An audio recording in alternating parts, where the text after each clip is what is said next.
Your oven's heating element is designed to fail at exactly 5 years. Not 4, not 6, 5. That number didn't come from engineering stress tests or material science. It came from a spreadsheet in a boardroom where someone calculated the exact moment you'd blame yourself instead of the manufacturer. In 1990, the average oven lasted 23.6 years. Today, that number is 14.3. That's a 39% drop in lifespan for a product that got no more complicated. The heating element didn't change. The laws of thermodynamics didn't update. What changed was the metal composition, the wire gauge, and the manufacturing tolerances. All of it shaved down to hit a price point that lets you walk out of the appliance store feeling like you got a deal. You didn't get a deal. You bought a timer. The element in your oven should glow bright orange within 10 minutes of reaching temperature. That's what proper electrical resistance looks like when quality materials meet consistent power. But walk into your kitchen right now and watch it heat up. You'll probably see uneven glow patterns, sections that stay dark, or a flicker that wasn't there 6 months ago. That's not age. That's exactly what the element was built to do. Fail predictably, fail quietly, and fail right after the warranty expires. The scam isn't that elements burn out. Metal fatigues. That's physics. The scam is that manufacturers engineer the exact rate of that fatigue, then build an entire replacement parts ecosystem around the timeline they control. Here's what actually happens inside that element. The wire expands when it heats, contracts when it cools. Every single time you preheat, that cycle repeats. A quality element uses wire thick enough and alloy strong enough to handle thousands of those cycles. The elements being installed in 90% of ovens today are spec'd for roughly 1,800 cycles. Do the math. If you cook 4 times a week, that's 208 cycles per year. You're getting right around 8 to 9 years under perfect conditions. But conditions are never perfect. Power surges stress the wire. Grease buildup creates hot spots. Uneven coiling, a defect that quality control used to catch and now deliberately ignores, accelerates localized wear. The element doesn't catastrophically fail. It degrades. Your oven starts taking longer to preheat. Temperature consistency drops. You assume you're imagining it until the day half the element stays dark and you're searching for a replacement part. That replacement part costs $275 installed, according to national averages. For a component that costs maybe $40 to manufacture, you're not paying for the metal. You're paying for the fact that they made it annoying enough to replace that most people just buy a new oven instead. Now let me show you something that should make you furious. Appliances built in the 1970s lasted 30 to 50 years. The heating elements in those machines were thicker, used better alloy, and were repairable. If a connection failed, you could access it. If the coil weakened, you could replace just that section. Modern elements are sealed units. They're not designed to be serviced, they're designed to be discarded. Ryan Finley, who runs an appliance repair training school, put it simply. Old appliances were built so you could fix them. New ones are built so you can't. That's not an accident of modern engineering. It's the entire strategy. Manufacturers will tell you the complexity increased. Touchscreens, sensors, digital controls. But the heating element isn't complex. It's a coil of wire, the exact same technology that's existed for a century. The only thing that changed is the intentional downgrade of materials to ensure you're back in the market before the finance term on your last oven is paid off. And here's the part that makes this worse.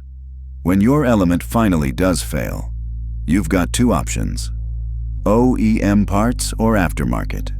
OEM parts are the original manufacturer components. They cost more, but they're built to the exact specifications your oven was designed around. Voltage tolerance, heat distribution, connection points, all of it matches. Aftermarket parts are reverse engineered by third parties trying to undercut OEM pricing. They promise universal fit. What that actually means is they're built to sort of work with as many models as possible, which means they're optimized for none of them. The wire gauge is thinner, the alloy is cheaper, the resistance is inconsistent. You save $60 on the part and create a new problem. That cheaper element doesn't heat evenly.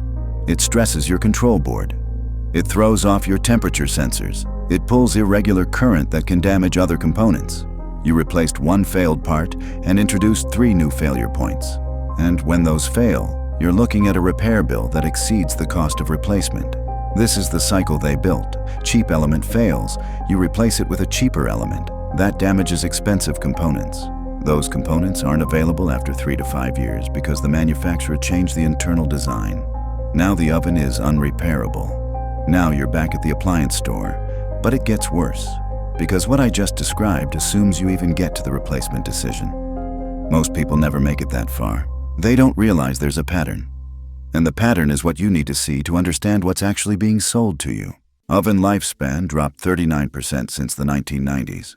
From 23.6 years down to 14.3. Washing machines fell 45%. But here's what should stop you cold.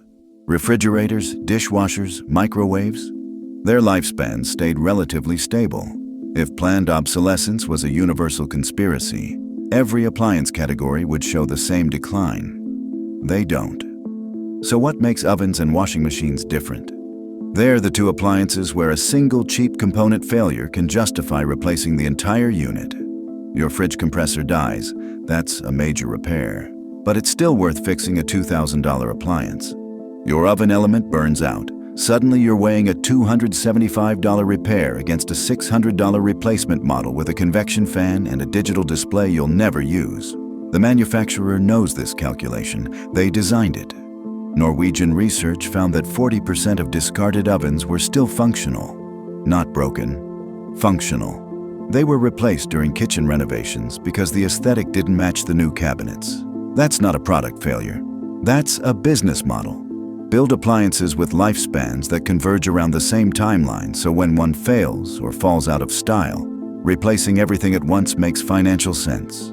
Your dishwasher is 8 years old, your oven is 9, your fridge is 7. When the oven element goes, you're already thinking about how much longer the others will last. The salesperson knows it. The financing offer is already printed. Now let me give you the survival guide. Because you've got 3 options and only one of them makes sense. Option 1. Buy new and hope. You're gambling that your unit won't be part of the statistical majority that fails before year 10. The heating element in a modern oven uses thinner wire, cheaper alloy, and inconsistent coil spacing. It's rated for 5 years if you're lucky, 3 if you use your oven regularly.